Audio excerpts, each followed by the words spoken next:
Hello, my name is Muhammad Fazli Hakimi bin Elias and my matrix number is 2023444048.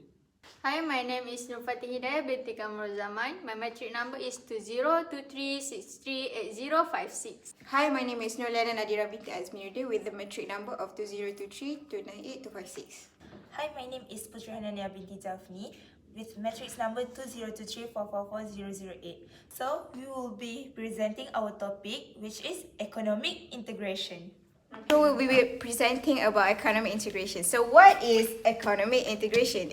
Economic integration happens when countries work together by reducing or removing trade barriers. So how does it remove the trade barriers? It's by LT. LT is lowering tariffs, where countries they agree to reduce or get rid of taxes on imports from each other, making foreign goods cheaper for consumers and businesses. Another is by RQ, removing quotas, where they stop limiting how much of a product can be imported from partner countries, so business can trade as much as they want. So another one is by SP. SP is by simplifying procedures, where they create faster custom systems so goods can cross borders with less paperwork and delays. So why do economic integration helps in coordinating economic policy? Because it helps in aligning fiscal policies, where countries in an economic union can agree on limits for government spending, borrowing, budget deficits to keep their economic stable and avoid crises spilling to other members of the countries. So this cooperation help countries make trade more freely, making it more faster, cheaper to buy and sell goods and services. So a real life examples of economic integration happening between our country with other countries is when Malaysia companies sell products like palm oil or rubber more easily to neighbors such as Indonesia, Thailand and Vietnam. So without facing like high tariffs. At the same time, Malaysian could buy goods like rice from Thailand or textiles from Vietnam or at lower prices. So what are the goals for economic integration? Okay, so why do I state they are for larger markets? Because the example that is alive is when EU, a single market of 400 million people, giving business access to more customers. Why do I say increase efficiency? Because examples, EU countries specialize in what they do best, like Germany producing cars and France producing wine, reducing costs for everyone. So why do I say innovation and trade? Because, for example, the Asian Free Trade Area has greatly increased trade among Southeast Asian countries by cutting tariffs to almost zero. So here's the list of degrees of economic integration. We have Free Trade Area, Economic Union, PTA, custom unions, and common market. So you may be concerned as to how these degrees differs from one to another. So first, the PTA. The PTA provide lower barriers on trade among participating nations than on trade with non-member nation, but not to zero. So they still have different tariffs for other countries. So the key difference here is the partial but not full elimination of barriers. So the second one is the FTA, Free Trade Area, where all tariffs and quotas are removed between members, but each member set its own tariffs toward non-members. So the key difference here is complete free trade within, but no common external policy. Another one is the custom unions. So custom unions like an FTA, like free trade area, but among members. So it adds a common external tariff where members agree on the same tariffs, but for the same tariffs for non-members. So the key difference here is the harmonized trade policy with outsiders. So the next is common market, goes beyond a custom union by also allowing the free movement of labor and capital among member nations, not just goods. So workers and money can move freely among the members. So the key difference here is the economic resources, like people and investment flow freely. Yeah. So the economic union is the deepest integration level where it combines a common market with harmonized or unified monetary and fiscal policies. So countries may share a currency or coordinate government budgets. So the key difference here is members act almost like a single economy with a shared economic policies. So here are the table of countries involved, which is the FTA. We have EFTA, which is Asian Free Trade Area, established in 1992, where it involves 10 different countries. Like also Economic Union, we have European Union. This is a fun fact because it has 27 countries get together, work work in economic integration. And the Custom Union, we have Eurasian Custom Union, which involves five countries, 10, 4, 7, and 27 countries. That's all from me. I will now explain about trade creation versus trade diversion and how it relates to the graph in our report. Economic integration can have both positive and negative effects on trade between countries. Two of the most important outcomes are trade creation and trade diversion. Let's start with trade creation. Trade creation happens when a country starts importing goods from a more efficient partner within a trade bloc because tariffs have been removed or reduced. This allows the country to buy goods at a lower price compared to producing them domestically. As a result, both consumer and the economy benefit from them.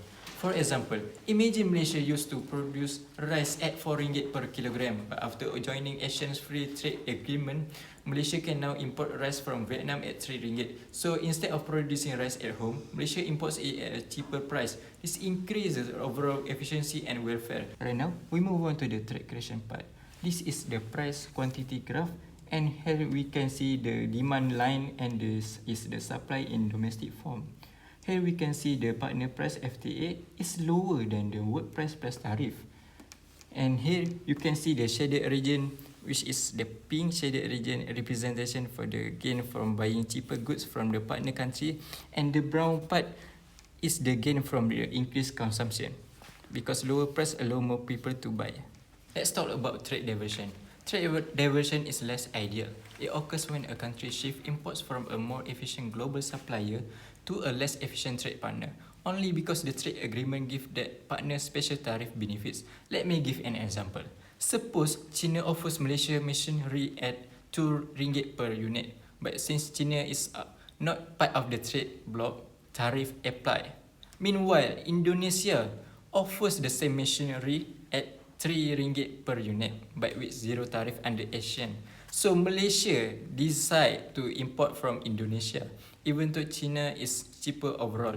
This is a trade diversion. Now, look at figure 2. This figure 2 is the price quantity of the trade diversion. So as we can see from here is the supply domestic line, and this is the demand line. And out of the three of them, the world price is the lowest, but Malaysia ends up importing at the partner price, which is higher. And consumers still enjoy some savings. That's the green area. But there is a orange shadow area, which shows the loss of tariff revenue that Malaysia would have collected if it had imported from the world market. This reflects a loss in government income and a drop in overall global efficiency. To summarize, trade creation is beneficial as it boosts consumer welfare and production efficiency. But trade diversion can reduce those benefits by prioritizing regional ties over global efficiency. Both effects are common in economic integration. So, policymakers must design agreements that maximize trade creation while minimizing trade diversion. Thank you. Now I will go to challenges and disadvantages. First and foremost is shock transmission. Shock transmission happens when a crisis like inflation and debt in one country quickly spreads to other countries in the same economic group because their economics are closely linked. Next is loss of policy autonomy. Countries may lose control over their own economic policies, especially monetary currency trade decisions. They not be able to let own interest rate freely when joins a stricter economic union. Next, we go to the benefits of economic integration. First of all, increased trade. When countries work together, they make it easier to trade. Goods become cheaper and more faster. This helps businesses and customers. Secondly, more foreign direct investment, FDI. Big companies trust these countries' groups. They feel it's safe to invest money. This brings in jobs and new businesses. Thirdly, job creation. More trade and business mean more job. This helps people earn money and improve their life. Fourth, GDP growth. GDP means gross domestic product. Economic integration helps countries grow faster. They earn more money and become richer. 5. Innovation and technology sharing. When countries share knowledge, everyone becomes smarter and more advanced. It helps us adding more people who are expert in technology. 6. Regional stability. When countries are friends in a group, they help each other. They avoid war and stay peaceful. We move to the case study. From the case study, I will highlight 5 components, which is first, the history of formation, 2. Objective, 3. Achievement, 4. Trade dispute, 5. Important issue. First of all, European Union. The history of formation is formed in 1957 after World War II to help Europe recover and avoid more wars. The objective is to create peace and make trade easier between European countries. The achievement is 27 members must use the euro. People, goods and money move freely. The trade dispute is some countries disagree over rules. The UK left the EU, we call that Brexit.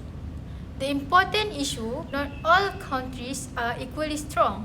Some don't want to lose control over their own laws. For example, a worker from Spain can easily work in Germany and a French company can sell freely in Italy. Second, ASEAN. AFTA, Asian Free Trade Area. The history of formation is formed in 1967. AFTA started in 1992 to reduce trade taxes in Southeast Asia.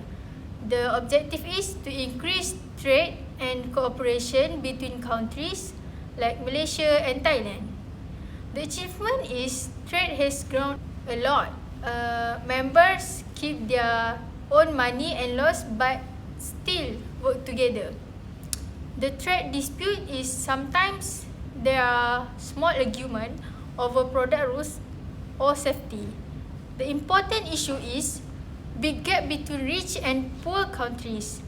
No shared currency or full policy agreement. For example, Malaysia can export palm oil to Indonesia or Thailand with lower taxes under AFTA. Okay, the third is NAFTA. The history of formation is NAFTA started in 1994 with the US, Canada and Mexico changed to USMCA in 2020. The objective is to increase trade and support jobs in North America. The achievement is trade grew fast. Mexico built many factories. USMCA added new rules for modern trade. The trade dispute is there were argument over dairy, car parts and worker rights. The important issue is some feels the US benefits more. Labor rights and fairness are still concerns. For example, car parts made in Mexico can easily enter the US without extra tax. To conclude, economic integration plays a crucial role in boosting regional stability and growth. It creates larger, more efficient markets, promotes innovation and reduces the risk of external economic shocks. For example, regions like the EU and ASEAN show how coordinated policies can drive prosperity. However, it's important for smaller economies to maintain strong institutions to avoid losing policy independence. In the end, the success of economic integration depends on balancing national interests with regional cooperations.